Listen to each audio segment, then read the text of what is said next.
Hi guys, last chapter, a new home.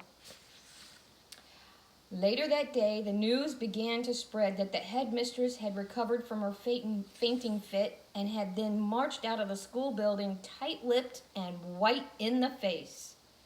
The next morning, she did not turn up at school.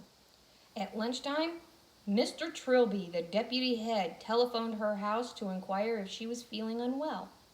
There was no answer to the phone. When school is over, Mr. Trilby decided to investigate further. So he walked to the house where Miss Trunchbull lived on the edge of the village.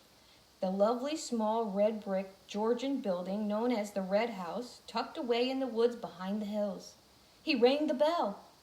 No answer. He knocked loudly. No answer. He called out, "Is anybody at home?" No answer. He tried the door and to his surprise found it unlocked. He went in. The house was silent and there was no one in it, and yet all the furniture was still in place. Mr. Trilby went upstairs to the main bedroom. Here also, everything seemed to be normal until he started opening drawers and looking into cupboards. There were no clothes, no underclothes, or shoes anywhere. They had all gone. "She's done a bunk," Mr. Trilby said to himself, and he went away to inform the school governors that the headmistress had apparently vanished. On the second morning, Miss Honey received by registered post a letter from a firm of local solicitors informing her that the last will and testament of her late father, Dr. Honey, had suddenly and mysteriously turned up.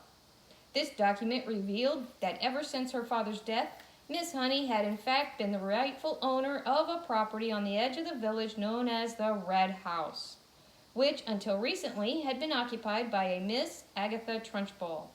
The will also showed that her father's lifetime savings, which fortunately were still safely in the bank, had also been left to her. The solicitor's letter added that if Miss Honey would kindly call into the office as soon as possible, then the property and the money could be transferred into her name very rapidly. Yay! Miss Honey did just that, and within a couple of weeks, she had moved into the Red House, the very place in which she had been brought up and where luckily all the family furniture and pictures were still around. From then on, Matilda was a welcome visitor to the Red House every single evening after school, and a very close friendship began to develop between the teacher and the small child.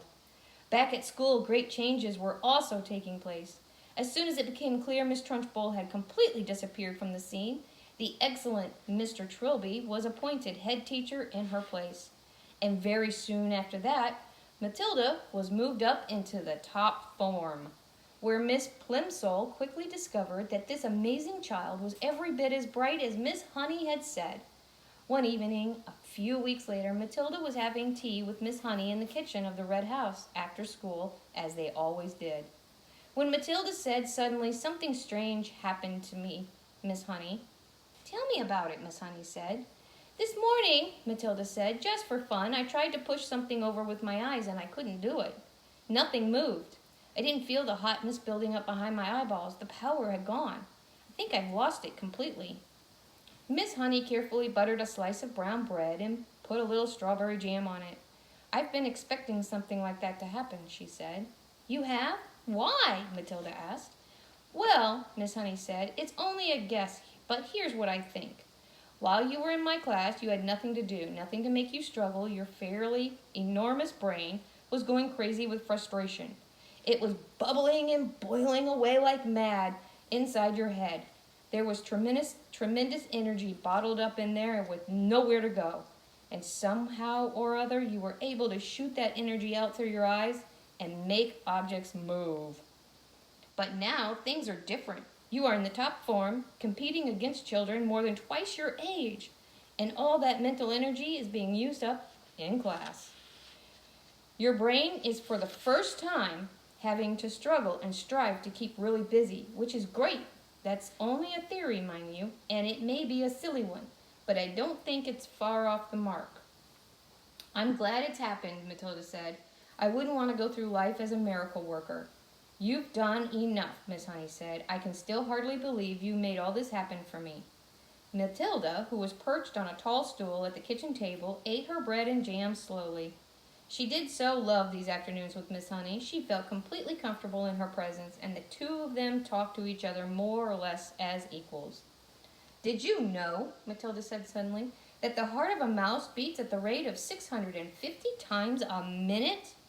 "I didn't know that. Did you know that?" "I didn't know that." "I did not," Miss Honey said, smiling. "How absolutely fascinating. Where did you read that?"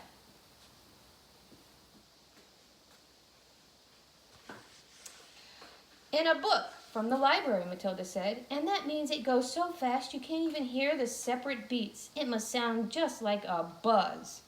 "It must," Miss Honey said. "And how fast do you think a hedgehog's heart beats?" Matilda asked. "Tell me," Miss Honey said, smiling again. "It's not as fast as a mouse," Matilda said. "It's 300 times a minute. But even so, you wouldn't have thought it went as fast as that in a creature that moves so slowly, would you, Miss Honey?" "I certainly wouldn't," Miss Honey said. "Tell me one more." "A horse," Matilda said. "That's really slow. It's only 40 times a minute." "This child," Miss Honey told herself, "seems to be interested in everything. When one is with her, it is impossible to be bored. I love it." The two of them stayed sitting and talking in the kitchen for an hour or so longer, and then at about 6 o'clock, Matilda said good night and set out to walk home to her parents' house, which was about an 8-minute journey away. When she arrived at her own gate, she saw a large black Mercedes motor car parked outside. She didn't take too much notice of that. There were often strange cars parked outside her father's place. But when she entered the house, she was confronted by a scene of utter chaos. Her mother and father were both in the hall, frantically stuffing clothing and various objects into suitcases. "What on earth is going on?" she cried. "What's happening, Daddy?" "We're off," Mr. Wormwood said, not looking up. "We're leaving for the airport in half an hour, so you'd better get packed. Your brother's upstairs all ready to go. Get a move on, girl. Get going." "Off?" Matilda said. "Where to?" "Spain," the father said. "It's a better climate than this lousy country." "Spain?" Matilda cried. "I don't want to go to Spain. I love it here, and I love my school." "Just do as you're told and stop arguing," the father snapped. "I've got enough troubles without messing about with you." "But, Daddy," Matilda began. "Shut up," the father shouted. "We're leaving in 30 minutes. I'm not missing that plane." "But how long for, Daddy?" Matilda cried. "When are we coming back?" "We aren't," the father said. "Now beat it. I'm busy."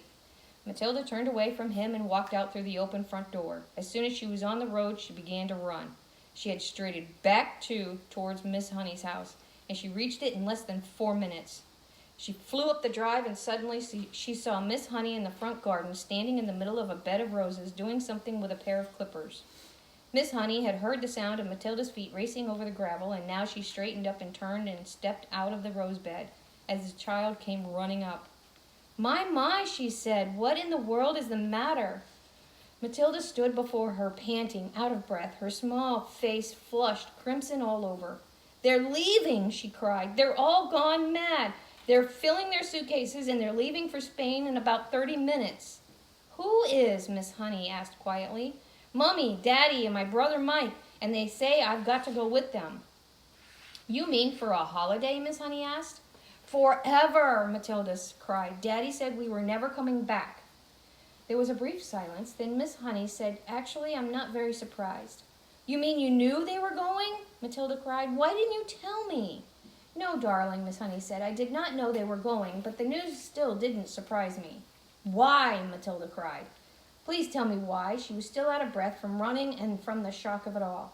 "Because your father," Miss Honey said, "is in with a bunch of crooks. Everyone in the village knows that. My guess is that he is a receiver of stolen cars from all over the country. He's in it deep." Matilda stared at her open-mouthed.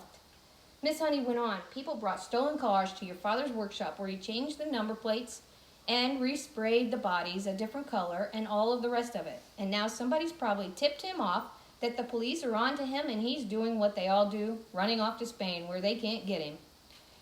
He'll have been sending his money out there for years, all ready and waiting for him to arrive. They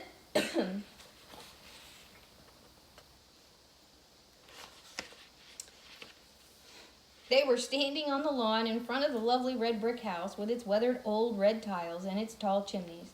Miss Honey still had the pair of garden chip clippers in one hand. It was a warm golden evening and a blackbird was singing somewhere nearby. "I don't want to go with them," Matilda shouted suddenly. "I won't go with them." "I'm afraid you must," Miss Honey said. "I want to live here with you," Matilda cried out. "Please let me live here with you." "I only wish you could," Miss Honey said, "but I'm afraid it's not possible. You cannot leave your parents just because you want to. They have a right to take you with them." "But what if they agreed?" Matilda cried eagerly. "What if they said, 'Yes, I can stay with you'? Would you let me stay with you then?" Miss Honey said softly, "Yes, that would be heaven." "Well, I think they might," Matilda cried. "I honestly think they might. They don't actually care 2 pence about me." "Not so fast," Miss Honey said. "We've got to be fast," Matilda cried. "They're leaving any moment. Come on," she shouted, grasping Miss Honey's hand.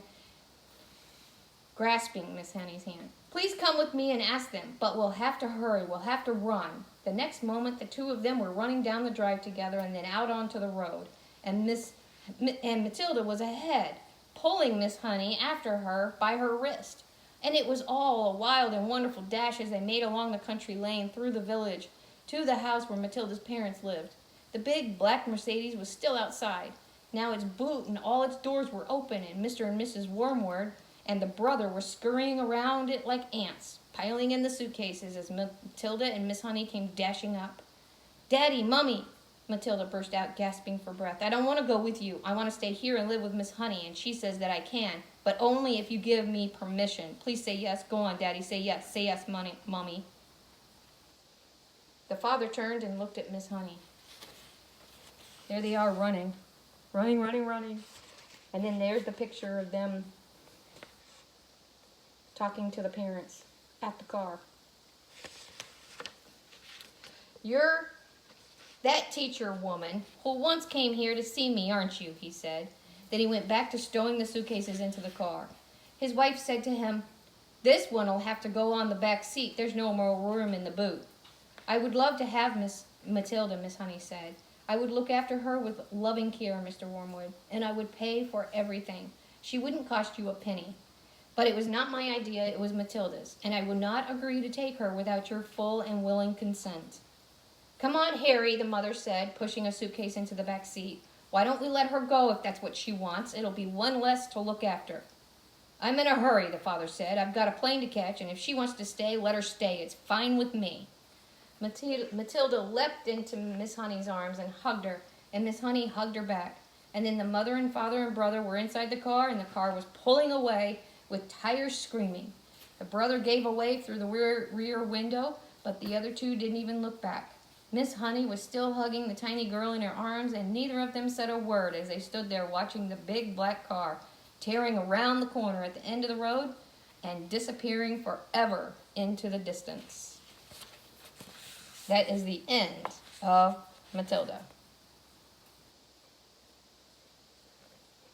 Now, this is a little different than the movie. So now you're going to go and see the movie, either tonight or this weekend sometime. You know the drill. Draw me a picture. Write me out a little sentence that goes with it if you can. And tell me what you think about the whole book. Maybe there's a favorite part you'd like to draw. Maybe there's a part that you just thought was the most fascinating part of the whole book. You can draw that. Then on Zoom, we'll discuss the final chapter and discuss the first chapter of the next book we're going to read. Okay? So you guys stay safe. I'll see you in a bit. Wash your hands.